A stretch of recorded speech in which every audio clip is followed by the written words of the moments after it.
நாட்டின் மின்சார தேவையின் 70 வீதத்திற்கும் அதிகமானதை அனல் மின் உற்பத்தி மூலம் பூர்த்தி செய்ய வேண்டிய நிலை ஏற்பட்டுள்ளது.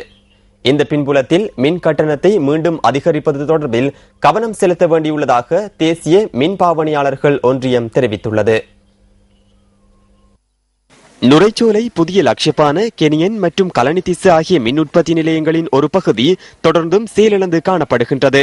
இதன் காரணமாக தேசிய மின் கட்டமைப்பில் 515 மெகாவாட் மின்சாரத்தை இழந்துள்ளது. நேற்றைய தினம் 72.8 வீதமான மின்சாரம் அனல் மின் உற்பத்தி நிலையங்களினாலேயே உற்பத்தி செய்யப்பட்டுள்ளன.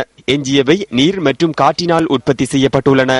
இந்த பின்புலத்தில் இலங்கை மின்சார சபை தனியார் நிறுவனங்களிலிருந்து மின்சாரத்தை கொள்வனவு செய்ய முனைந்துள்ளதாக தேசிய மின் பாவனையாளர்கள் ஒன்றியம் தெரிவிக்கின்றது.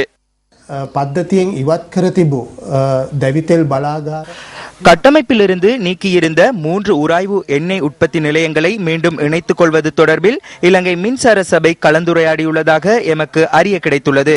குறிப்பாக துரதிர்ஷ்டவசமான நிபந்தனைகளுடன் அந்த உரிமையாளர்களுடன் கலந்துரையாட வேண்டியுள்ளது. இலங்கை மின்சார சபை மீண்டும் இந்த எண்ணெய் மாஃபியாவில் சிக்கி மக்கள் மீது சுமையை திணிக்கும் பயணத்தை தொடர்கின்றது என்பது தெளிவாகின்றது. தொடரும் நிலைமையின் கீழ் இலங்கை மின்சார சபையின் திட்ட வரைவும் பிரச்சனையாகவே உள்ளதாக தேசிய மின் பாவனையாளர்கள் ஒன்றியம் சுட்டிக்காட்டுகின்றது. 38 பில்லியன் ரூபாய் நட்டம் அடைந்ததாகவே கடந்த வருடம் அந்த சபை திட்ட வரைவை தயாரித்தது. எனினும் கடந்த வருடம் எமக்கு கிடைத்த அதிக மழைவீழ்ச்சி காரணமாக 6000 மெகாவாட் மின்சாரத்தை உற்பத்தி செய்ய முடிந்தது. ஆனால் 19 பில்லியன் ரூபாய் நட்டமே ஏற்பட்டது. அதாவது 19,000 கோடி ரூபாவாகும்.